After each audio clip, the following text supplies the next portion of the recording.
Well, welcome everyone. Quite an exciting day today, having Gerard Whateley join us here. Gerard, welcome. How are you going? Right, we've got you on mute at the moment. Here I am. Sorry about that. Thanks for having me. How are you going? All right?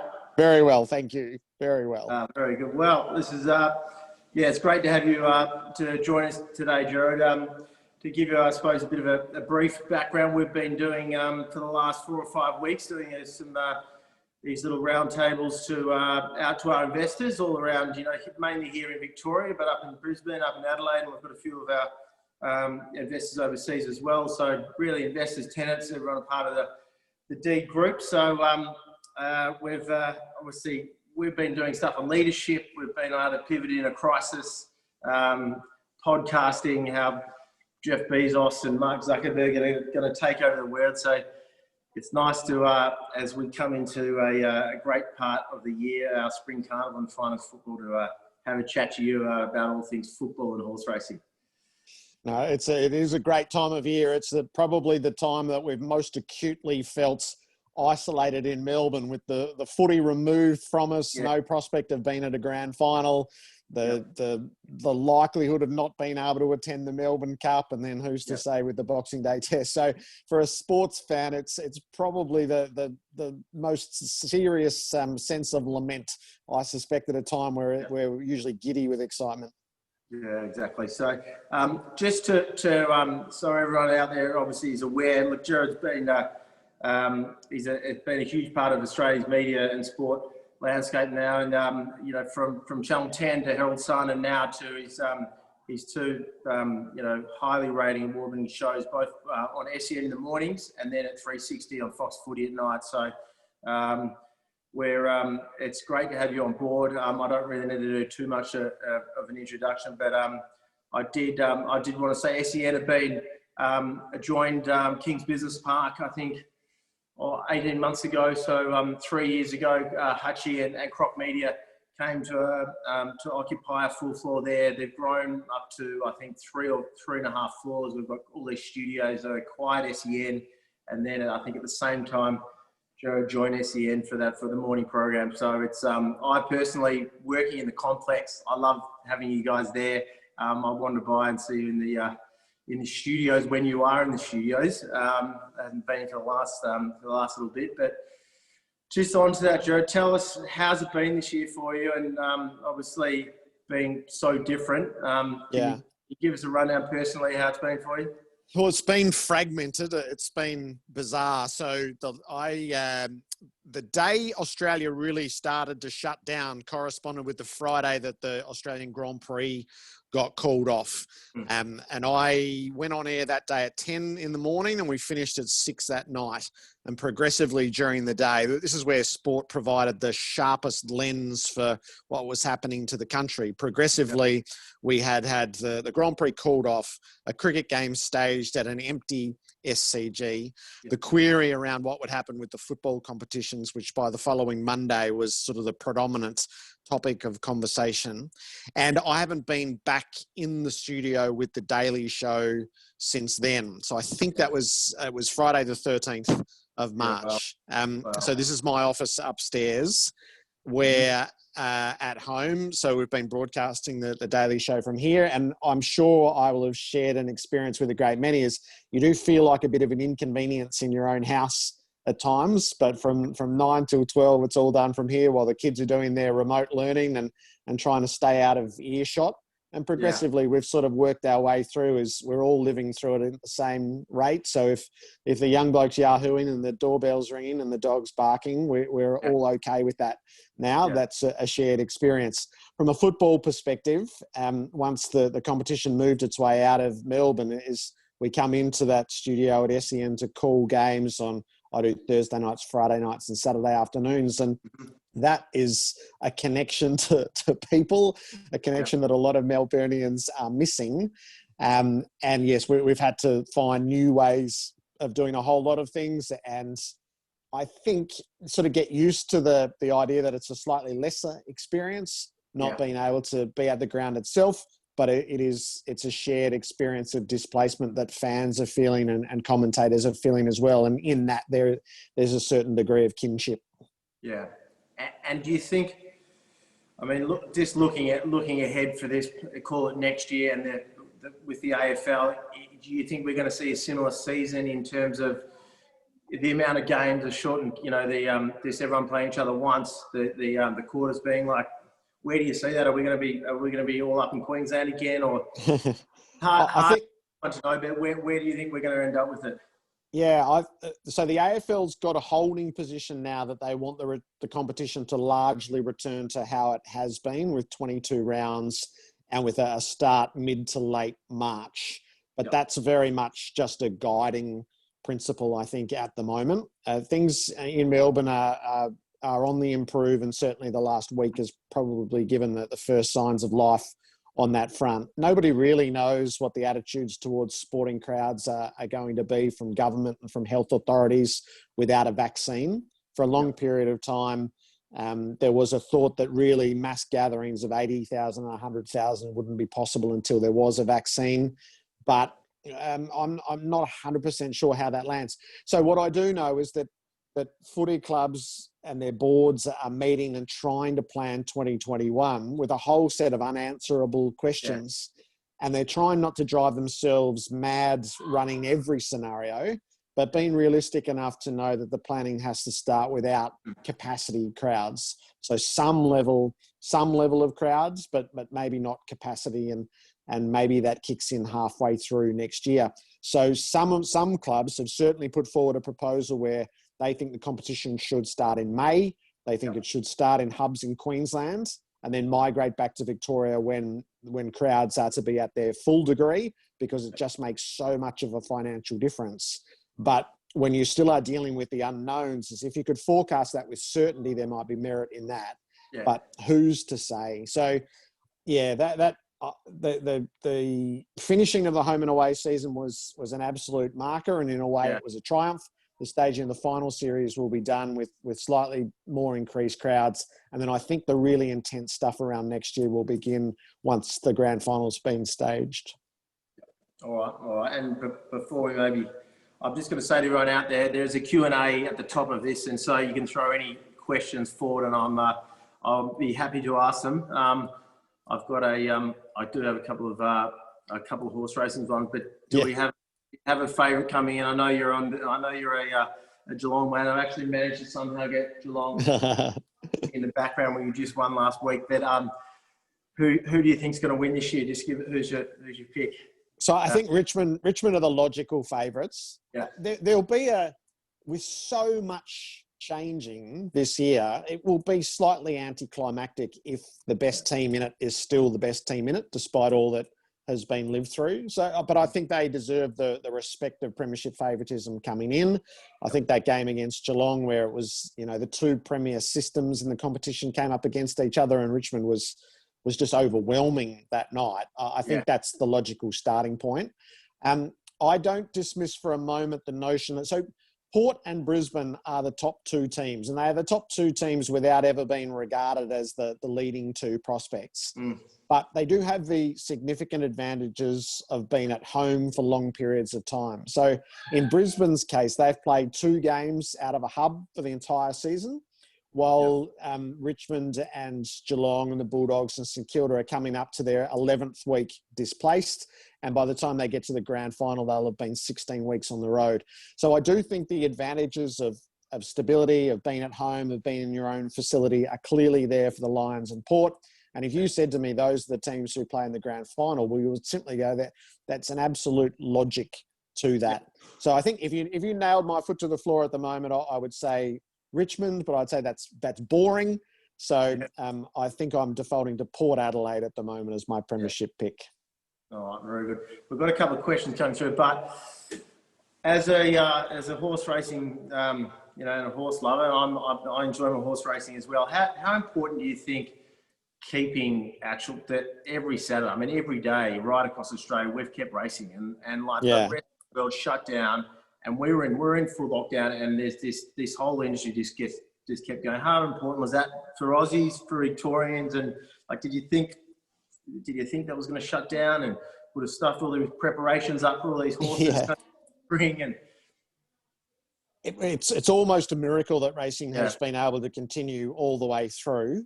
And so they've had luck, and they've had excellent management, and then they were granted a license by government on a couple of fronts. And we shouldn't shirk what these were. Is I object to racing as an industry. For me, racing is a sport. I love it wholeheartedly. The horse is at the centre of it rather than the gambling.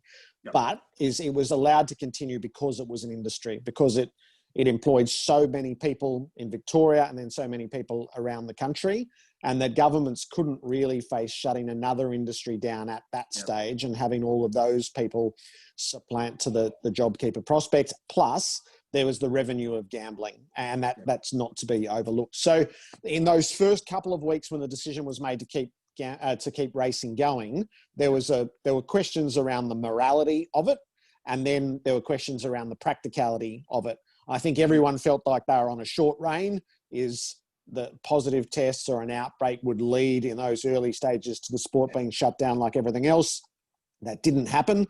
There was a collective responsibility taken by all involved to minimise the risks, and there hasn't been a single outbreak in any of the three racing codes anywhere in the country. So I think they could feel vindicated that they were allowed to continue on when every other sport was essentially shut down.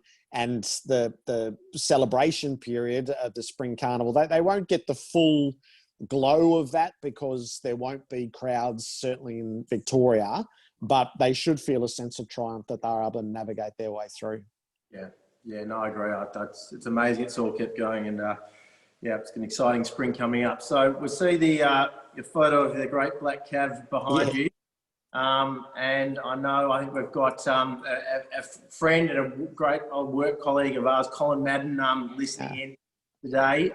But what is the question we've got was, what was Black Caviar's, what in your mind was their best, most impressive preparation?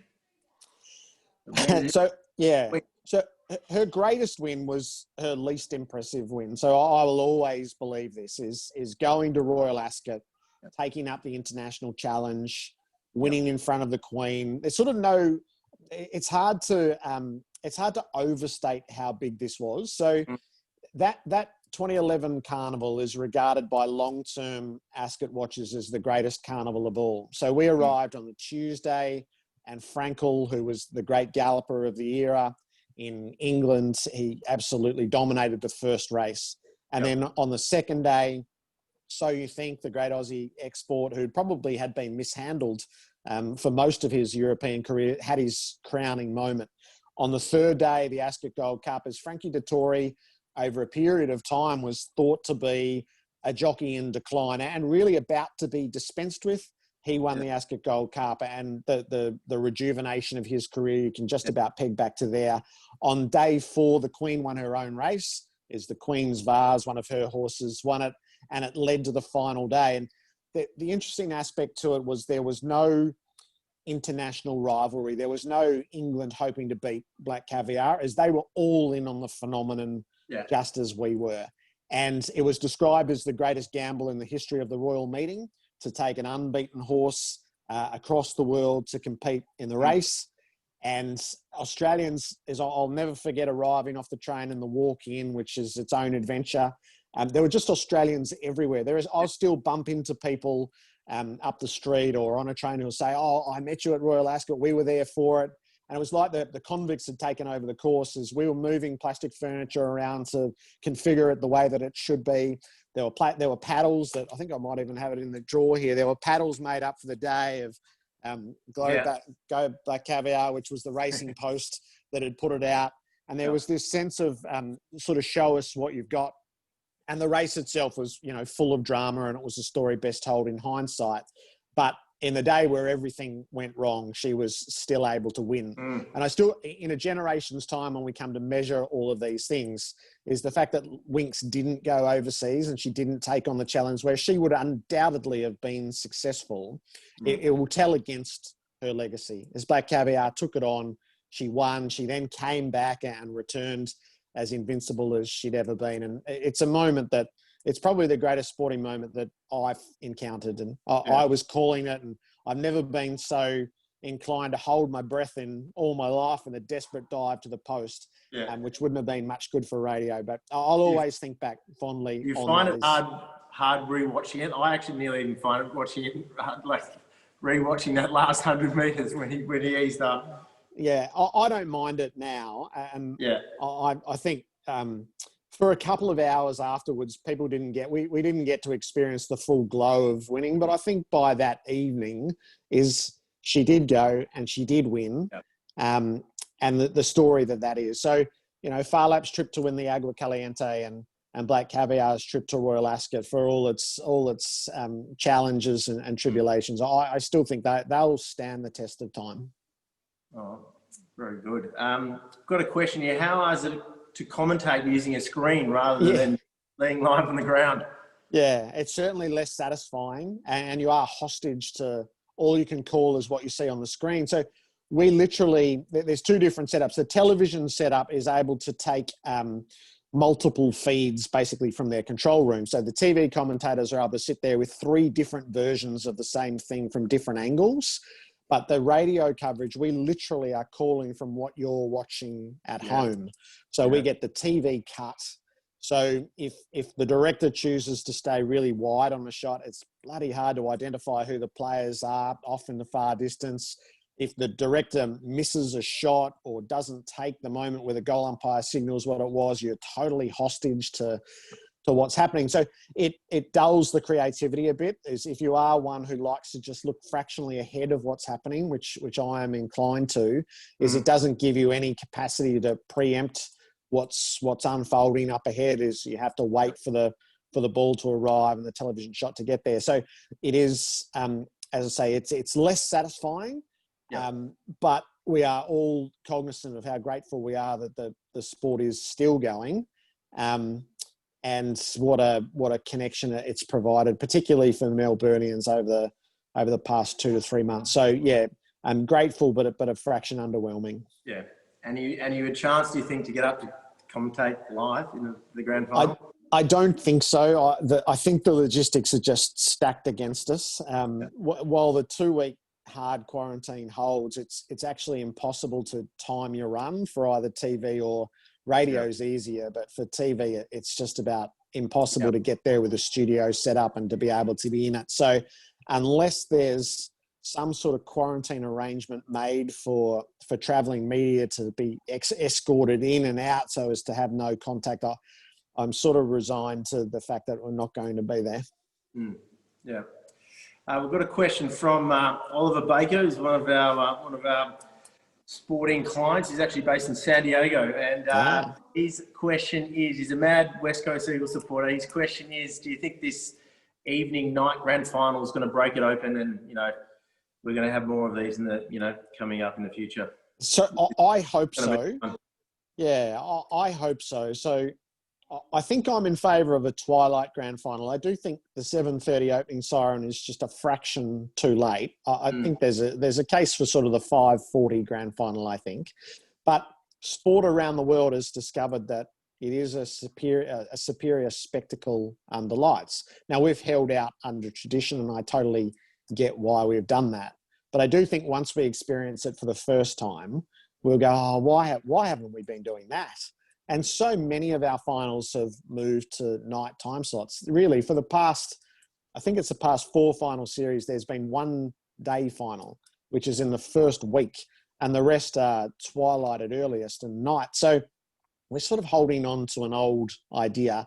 I've had the great privilege of going to Super Bowls for the past 3 years, which is just the most magnificent spectacle. The Australian Open men's final, which is a night where there's a crackle in the air around it. So yeah, the Aussie rules on a Saturday afternoon is not the only sporting event that is immune from looking better under lights. My worry with this grand final is if people seem to desperate to talk themselves out of it, that the dew might arrive in Brisbane and it might reduce the spectacle. I think we're being sort of a bit henny penny, the sky's falling on that. So I hope we get a terrific grand final, which emphasises the possibilities. And then once we come back to Melbourne, we can sort of find the right slot for it. Well, just back onto racing here. Question from Frank Mash is around. This is an interesting question, actually. If you're the decision maker at Racing Victoria, what strategy would you be to countering all these initiatives coming out of New South Wales, which obviously starting to get a fair bit of traction. Obviously, the Everest has been great, and the championships has been huge. And what would you be doing? Would you be sticking to the traditions of the Victorian racing program? No, I wouldn't. So I'm a bit of a free radical on this front, and I understand that it doesn't suit everybody. But the last thing I would be doing would be relying on tradition. Melbourne's Spring Carnival is too early, and I think if you're paying real time attention at the moment, and you have a look at the Sunday papers and so we've had some terrific Group 1 racing already, and it's buried about 18 pages back in the paper behind footy. So I would move the entire Spring Carnival by a month. And so Sydney can have its fun in October, but the culmination is here in November. And I would move the Melbourne Cup to the last Tuesday in November. Now, people get very jittery about this, and I frankly don't understand why. The song is the Tuesday in November when they run the Melbourne Cup. And as long as it's a public holiday, it doesn't actually, there's no reference to the first Tuesday. It hasn't always been the first Tuesday. I actually think it's lazy thinking to default to tradition. So I would slide everything by 4 weeks. There's a beautiful hole in the sporting calendar, which is November. And what typically happens with racing is we go Derby Day, Melbourne Cup, Stakes Day, and then everyone goes, oh, we're totally into racing, but it's over. It's over way too soon. Too much of it is buried under footy. So you slide it out the other side, you claim all of November. You let Sydney have its fun, and then still make the culmination. You can actually get absolutely the best of both worlds. There's not a single horse in this year's Melbourne Cup aim that wouldn't be on course towards the Melbourne Cup if it was the last Tuesday in November rather than the first Tuesday in November. So I think it's dull thinking, which most industries have been able to get themselves past and understand that innovation trumps tradition. But regrettably, racing has just buried itself in Victoria in tradition, while New South Wales has been nimble and moved and ambitious. And I think it's time for Victoria to start thinking a bit more grandly. Yep. No, I'm with you on that one. And about the international raiders, it's obviously not going to be as many coming down. Do you think that will change our carnival a bit, or is it just is it going to be the celebration of the locals? So it's a really good local carnival, and the horses that are here. So I didn't think that many horses would get down here, but it looks like there are going to be 29 that travel. So I'm amazed at how well this has panned out for government exemptions, for the willingness of European handlers to send their horses here in slightly differing circumstances. So if you'd spoken to me 4 weeks ago, or maybe 6 weeks ago, I would have said to you, I think there'll be a handful of internationals at most, but there are going to be 29 who travel. So I think the depth will still be the same, but I love what's here this year. I love the stories of Russian Camelot and Very Elegant and Master of Wine. And so I'm glad that the international contingent comes to contest these races, but I don't think the success of them hinges on them being here. And I actually think sometimes we pander to them far too much, and we seem to treat it as a great sense of joy when they win our races and show our horses to be inferior. I don't feel that at all. I was thrilled when Vow and Declare won last year's Melbourne Cup. I think this year's carnival sets up spectacularly through some of the locals, and to have an international flavour is terrific. But I hope they don't walk away with our races. I'd be really disappointed if the 2 cups and a plate left our shore this year, given the depth of what's on offer.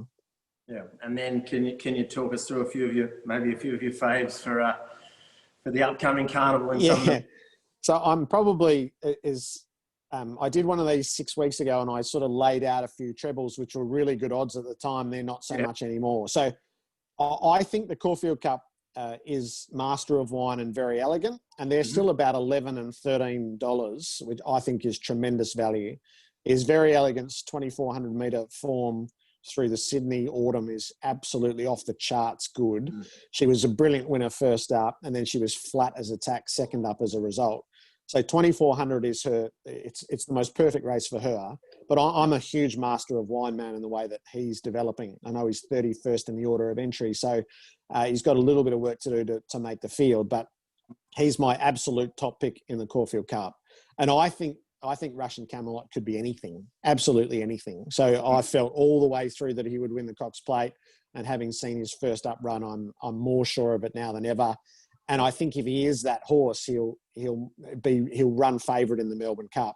So I was master of wine, Russian Camelot, which was juicier in the past than it is now. But his South Australian Derby win was phenomenal. His first up run was just astounding what he did. If he learns to race over the next few weeks properly, I think he's the most. There's a touch of freak about him which you rarely see. And I so hope that he wins the Cox Plate and goes in like So You Think and Saintly did into a Melbourne Cup. And then he'll either prove seasoned enough and good enough or not. But I can't wait to find out. Yeah, terrific. All right, well, just one last question. This is one from me on the office side of thing. I'm obviously I want everyone back to the office because we're going to start building back up. But you're looking forward to coming back once we can. I'm not sure where it'll be. You want to get back in the studio with the team and with everyone. How much of that part you miss? There's an energy that's provided. So our studios are magnificent. What's been built and the vista looking outside onto Kingsway. It's a beautiful slice of Melbourne, and the technology that's been employed, and it's basically a television studio fitted out for radio, which is really clever thinking in the way that radio is evolving. It's a visual medium as well as an audio medium. Yep. And so to not be in there, I've actually found that really difficult. I'm a creature of rhythms, and I've got a very sort of a refined way of doing things that suits me. I'm sure it's not for everybody, and it's been a real adjustment to not be there and to not sort of live the build up to the show. I can't wait to get it back in there. I'm hoping maybe November. Probably realistically, it's going to be January in the way that things are going. But yeah, it's a beautiful part of Melbourne.